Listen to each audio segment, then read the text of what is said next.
If you enjoy what you're hearing, don't forget to hit like and subscribe so we can find each other again in future. And if you want to support the channel further, please consider supporting me over on Patreon. Hello there. My name is John, and I'm here to bring you a sleep story. So find someplace comfortable, lie back, let your arms and legs fall slack at your sides, take a deep breath, and close your eyes. Tonight, we return to our iconic compendium of German folk tales and fairy stories, as we continue with the complete collection of the Brothers Grimm. The Queen Bee. A king had 2 sons who were called very clever, yet they were idle, and never thought of other people's comfort or pleasure. They had a younger brother named Witling, who was quiet and gentle. The 2 older brothers often laughed at him. "You are too stupid ever to make your way in the world," they said. One day, the 3 started on a journey together. They had not gone far when they came to an ant-hill. "Let us upturn this ant-hill," said the oldest brother. "It will be fun to see the frightened ants running to and fro carrying their eggs." "No, no," said Witling. "Leave the little ants in peace. Why should we frighten them?" They left the ants' hill unharmed, and on they went. Soon they came to a lake. Many ducks were swimming about on the water. Then the second brother said, "Come, let us kill some of these fine ducks." "No," said Witling, "do not kill them. We do not need them for food, so why should we take away their lives?" So they left the ducks swimming about on the lake. They walked on till they came to a bee's nest in a tree.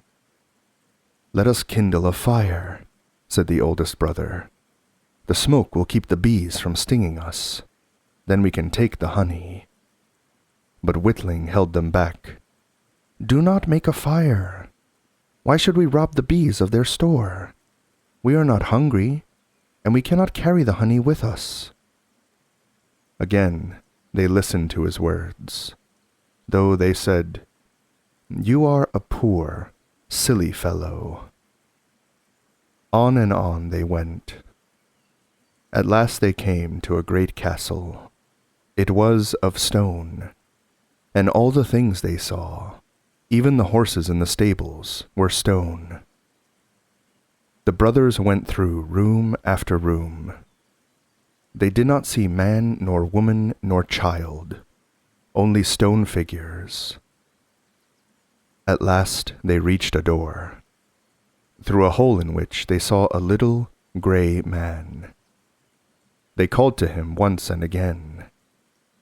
When they called the 3rd time, he rose and came out. He gave them food and showed them a room where they might sleep, but he did not speak one word. The next morning he showed a stone table on which were written 3 tasks. These everyone who came to the castle must undertake. The first was this: in the moss around the castle are scattered 1,000 pearls. They must all be found in one day. Whoever does this will free the castle from its spell. Whoever tries and fails will himself be turned to stone at sunset. The oldest brother read these words and began at once to search for the pearls. He looked all day long, but when sunset came he had found only 100, so he was turned into stone. The next day the second brother began the search. He began before day, searching by moonlight, but at sunset he had found only 200 pearls, so he too was changed to stone. It was now the turn of Witling. He searched and searched, but he found only a handful of the pearls. As the sun was about to set, poor Witling dropped the gems and began to weep. As he wept, there came to him the ants whose home he had saved. "Good day, friend Witling," they said. "Once you did us a good turn. Now we will repay you." Here and there through the moss went the little ants. One after another came up with a pearl, which it laid before him. Then home they went without waiting for his thanks. In great joy, Witling carried the pearls to the castle. Then the old grey man pointed to the stone table. There Witling read the second task. "The key of the princess's room is under the mud and water of this great lake. It must be found, and the door unlocked." "Ah," thought Witling, "this is a thing I can never do. No man on earth can dive deep enough to find a little key lost in a great lake." He went out and stood beside the lake, and his tears fell into the blue water. Then the ducks that he had saved came swimming to his feet. "Do not be so sad, friend Witling," they said. "You saved us. Now it is our time to save you." Down to the bottom of the lake they dived. At last, one came up with the key in his beak. Witling took it and unlocked the door of the princess's room. There they lay, all three fast asleep. Now the little grey man pointed Witling to his last task, the hardest of all. "Go into the room where the three princesses lie asleep. They are so much alike that their own mother cannot tell one from another. You must awake the youngest and dearest." Before they went to sleep, the oldest ate some sugar, the second a little syrup, and the youngest a spoonful of honey. But how was Witling to know which had eaten the honey? He stood looking at the princesses.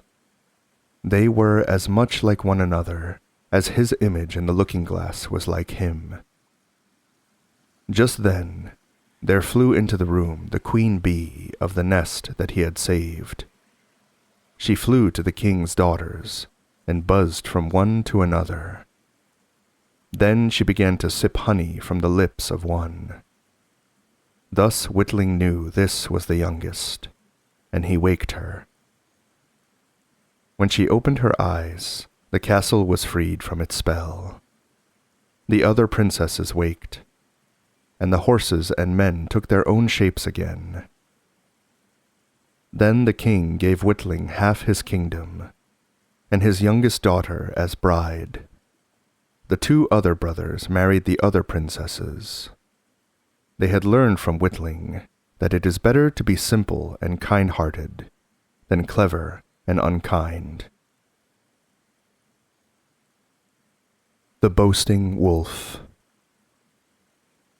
A fox was one day talking to a wolf about men.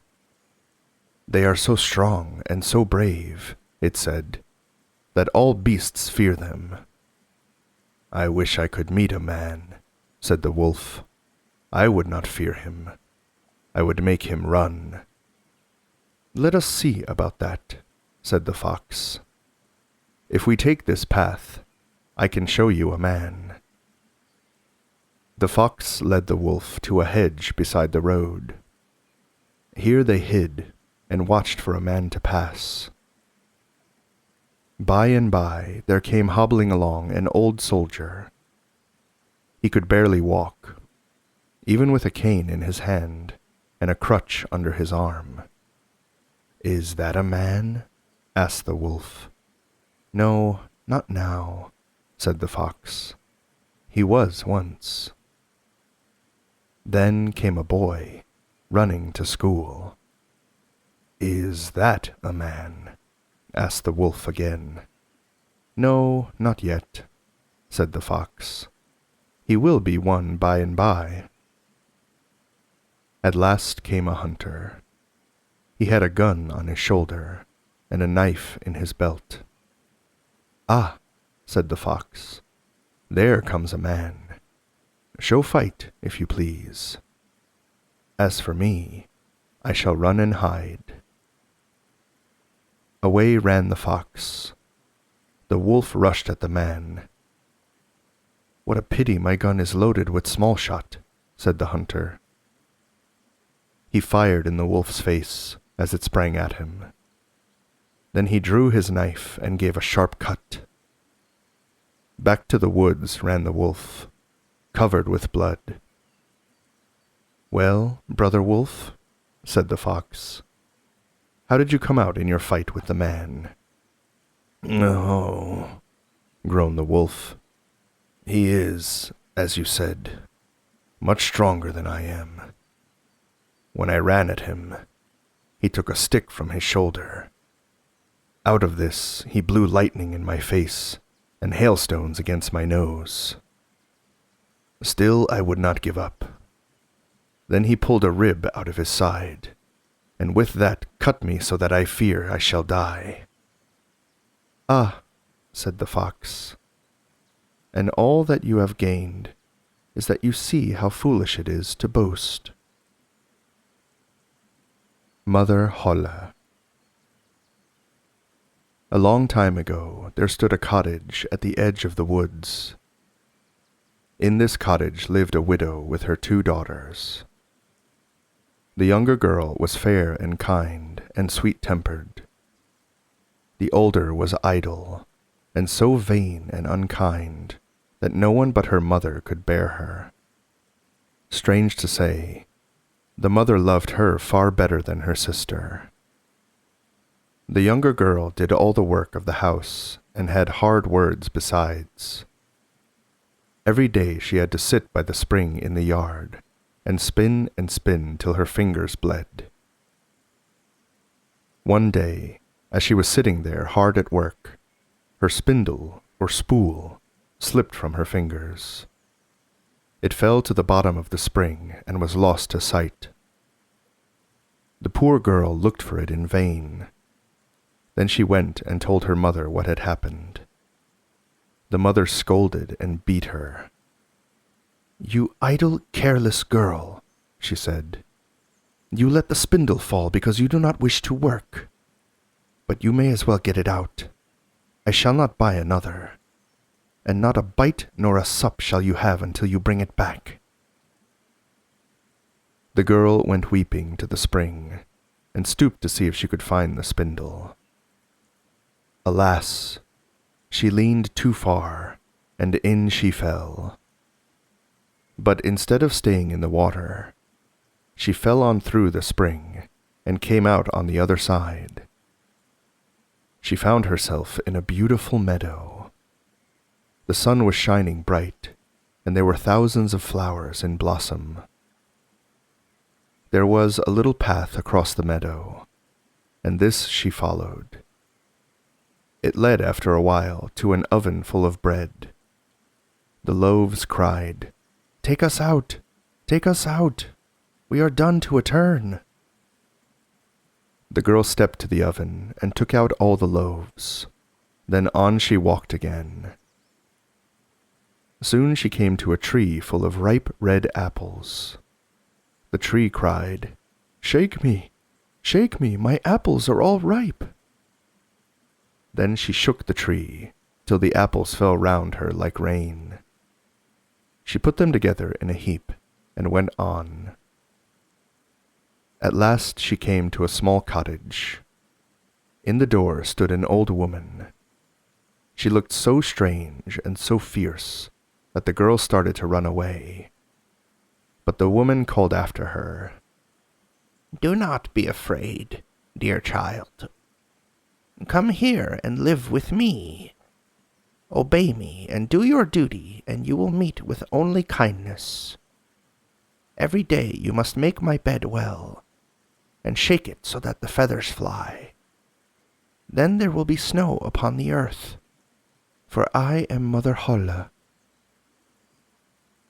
So the girl went to live with Mother Holla. Every day she shook the bed until the feathers flew like snowflakes. She had plenty to eat, and to drink, and never an unkind word. For a long time she was happy there with the old woman. But at last she began to feel sad. She was homesick after all, and longed to go back to her mother and sister. "Dear Mother Holla," she said, "you are kind and good, but after all, they are my mother and my sister, and that is my home. I long to see them all." Then Mother Holla said, "It is but right that you should wish to go home. You have served me well and truly, and you shall not miss your reward."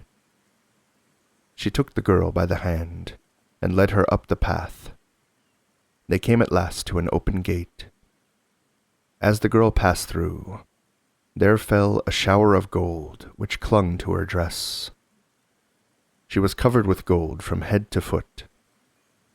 "That is your reward for honest, faithful work," said Mother Holla.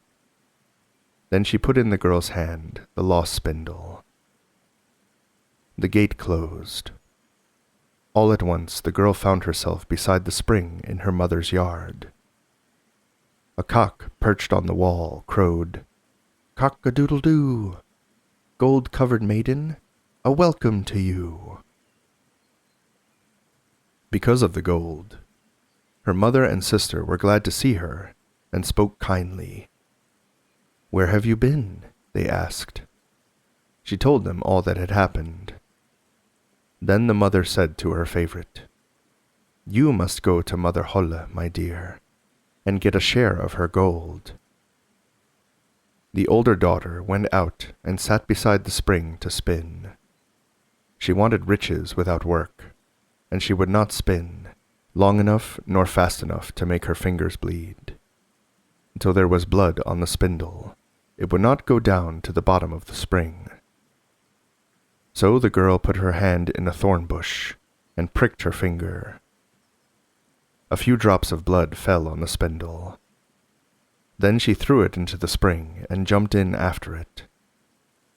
She found herself in the beautiful meadow and walked down the path till she came to the oven. She heard the loaves cry, "Take us out! Take us out! We shall burn, for we have been long baking." But the idle girl answered, "No, indeed. I have no wish to soil my hands on an oven or to burn my fingers with hot loaves." On she walked until she came to the apple tree. "Shake me! Shake me!" it cried. "My apples are all quite ripe." "That I will not," she answered. "Some of your apples might fall on my head." And she walked lazily on. After a while, she came to the door of Mother Holla's house. She walked straight in and offered to serve the old woman. "Very well," said Mother Holla, and told her what to do. For a whole day the girl worked well. She was thinking of the gold which she hoped to have. On the second day she did not do so well, and on the third day it was worse. Day after day passed. She got up late in the morning. She did not sweep under the bed. She never shook the bed so as to make the feathers fly. Every day she grew more idle and more rude. "I do not need you any longer," said Mother Holla at last. "You may go home." The girl was tired of staying where she was not spoiled and petted. Off she ran down the path, without even saying goodbye. The gate was open. "Ah," she thought, "the golden rain will come when I pass through." So she walked very slowly. But instead of gold, down came a kettle of tar and pitch. "That is the reward of such service as yours," cried Mother Holla after her. The gate shut behind the idle girl, and she found herself at home. The cock crowed loudly. "Cock-a-doodle-doo, pitch-covered maiden, no welcome to you." The pitch stuck close. It clung, not only to her clothes, but to her skin and her hair. Do what she would, as long as she lived, it never came off. The Three Luck Children. There was once an old man who was very ill. He called his 3 sons to his bedside. "I am old," he said, "and about to die. You have been good children, and all that I have I leave to you. I have no money. The worth of what I give depends on your making the right use of it." Then he gave to the oldest son a cock, to the second a scythe, and to the third a cat. "Take these," he said. "If you can find countries where these things are not known, they will be worth much to you." Soon after this, the father died. Then the oldest son took his cock under his arm and started out. On the farms which he passed, cocks were very common. In the villages, too, he heard them crowing. He came at last to a great city. Here cocks were for sale in all the markets. No one thought his fowl at all wonderful. At last he sailed across the sea, hoping to find a land where cocks were not known. He sailed on and on till he came to an island. There the people had no cocks, and they had no clocks nor watches to tell the time. The light told them when it was day and the darkness when it was night. But when they did not sleep at night, they had no way of knowing the hour. "See," said the Luck Child, "what a fine bird this is. It has a red crown on its head, and there are spurs on its feet. It calls out 3 times in the night to tell the hour. The first time is near midnight. The second time is between midnight and day. The last is just before day. If it calls out in the day, it tells us there may be a change in the weather." That night, the people stayed awake to hear the wonderful bird.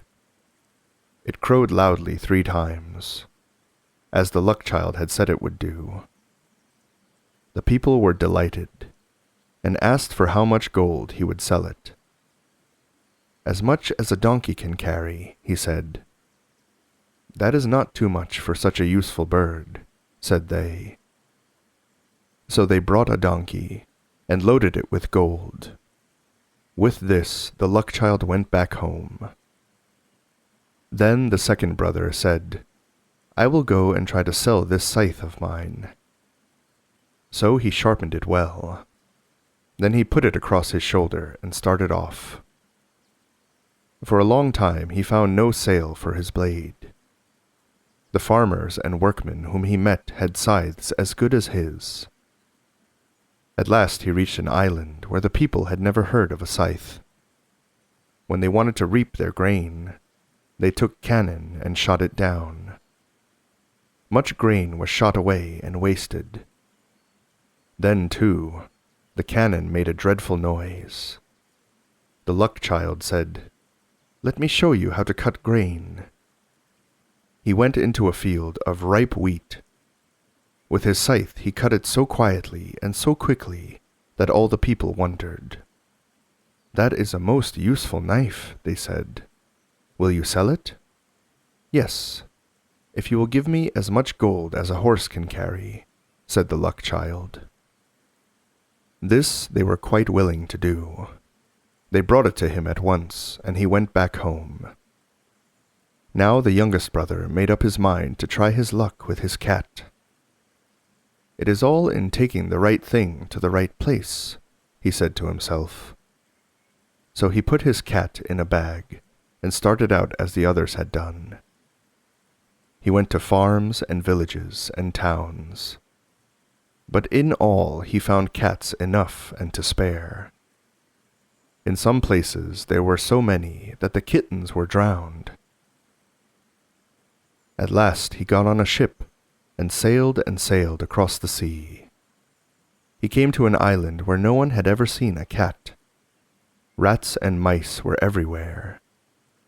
They ran underfoot. They climbed on the chairs and tables.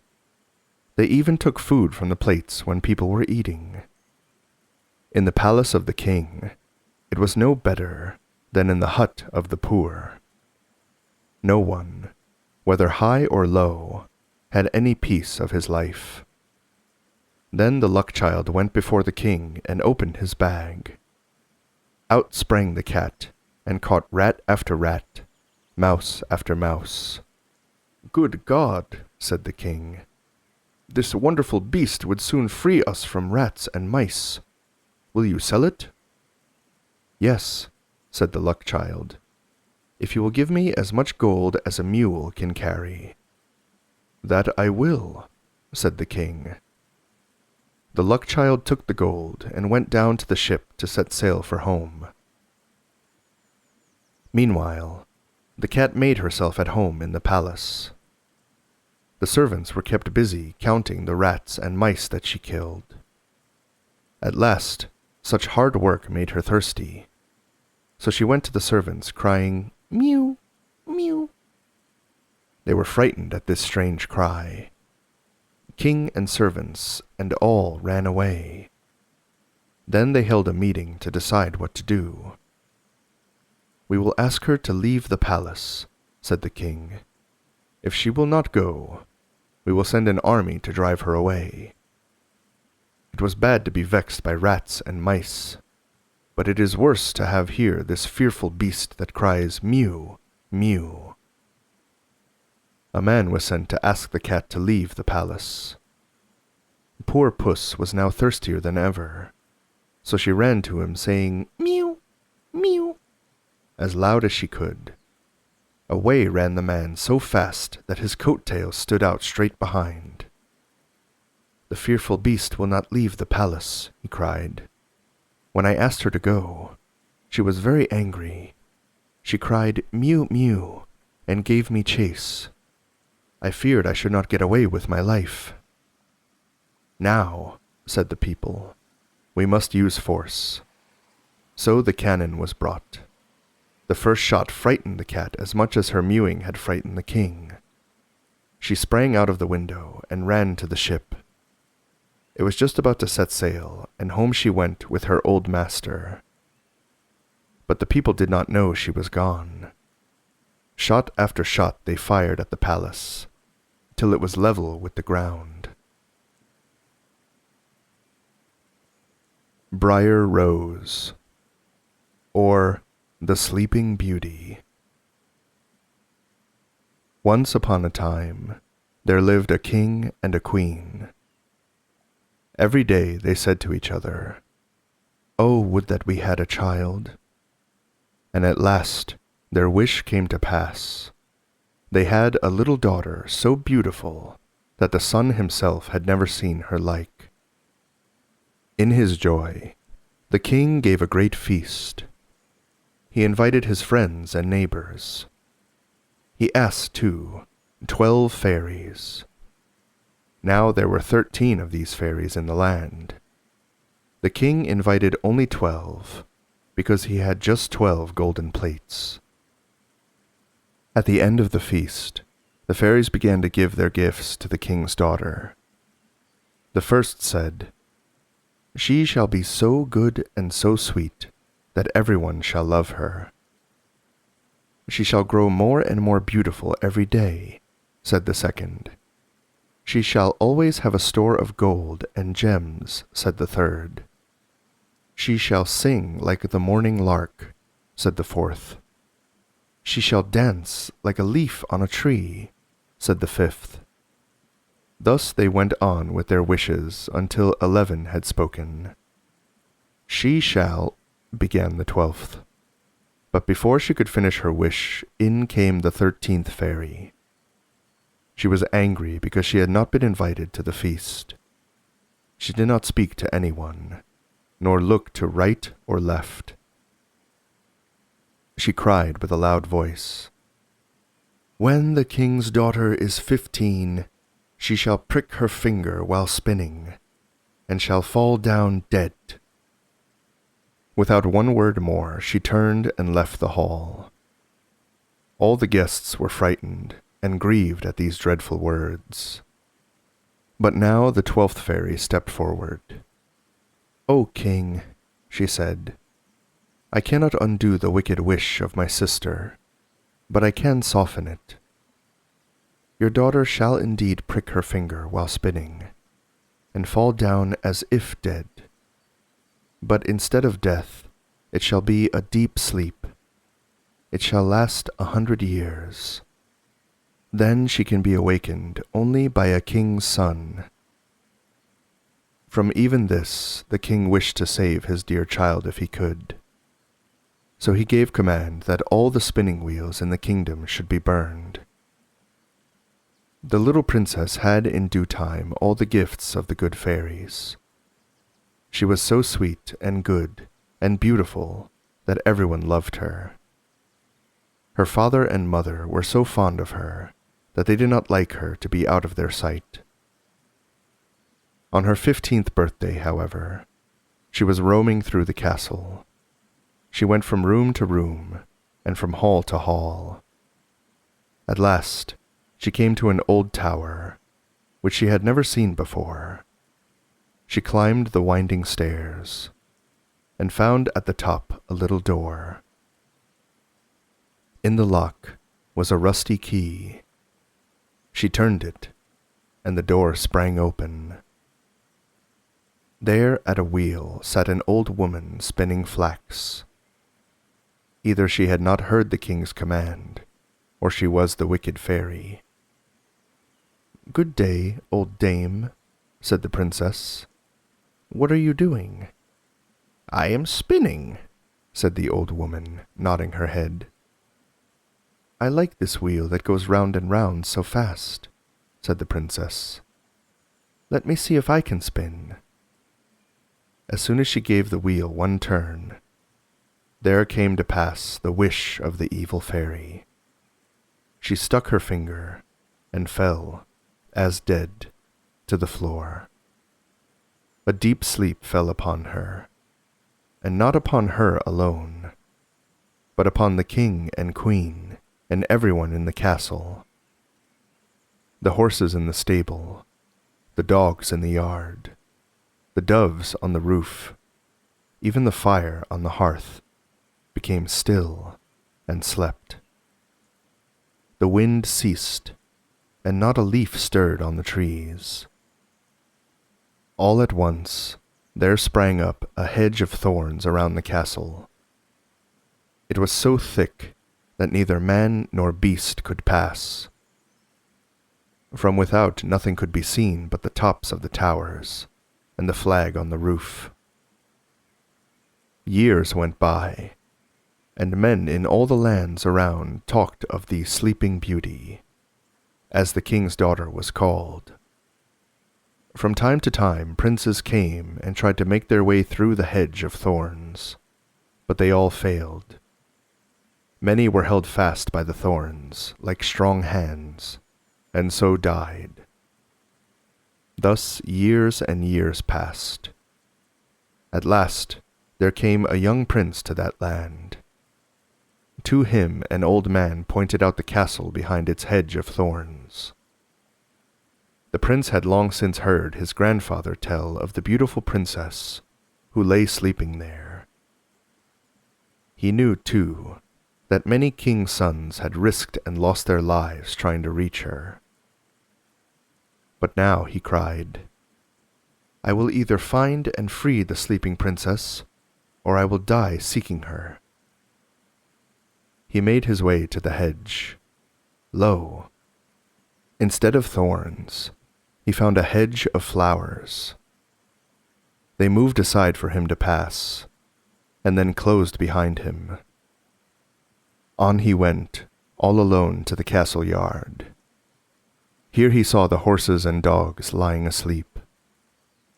On the roof sat the doves with their heads under their wings. In the castle all was as still as death. The servants slept in the kitchen, the flies on the walls, and the fire on the hearth.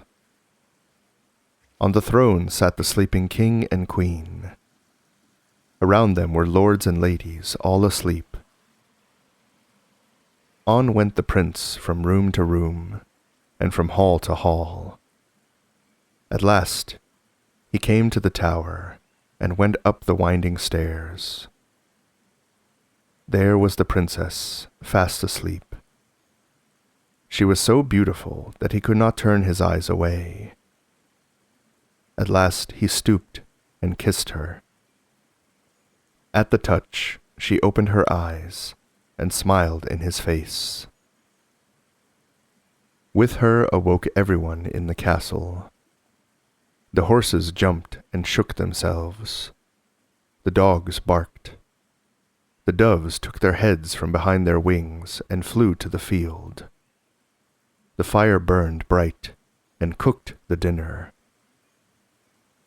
Then the prince asked the princess to be his wife, and their wedding supper was held in the great hall. The prince did not tell his bride that she was dressed like his great-grandmother. He loved her none the less for that. In time, the prince became king, and the princess queen, and they lived happy to the end of their days.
Thank you for listening. If you enjoyed this sleep story, feel free to leave a like and a comment. Extra special thanks goes out to my wonderful patrons, including my co-author tier patrons Ellen Marie, Brian Krob, Mehmet, Temi Tayo, Eris, Tasha, Janet, and Lexi What We Got. Their generous support helps keep this channel going. If you too would like to support the channel and get early access to videos, please consider joining us over at Patreon. Link is in the description. If you would like to hear more sleep stories like this, don't forget to subscribe and ring the bell for all notifications. I upload a new story here each and every week. Thank you again for listening, and pleasant dreams. Good night.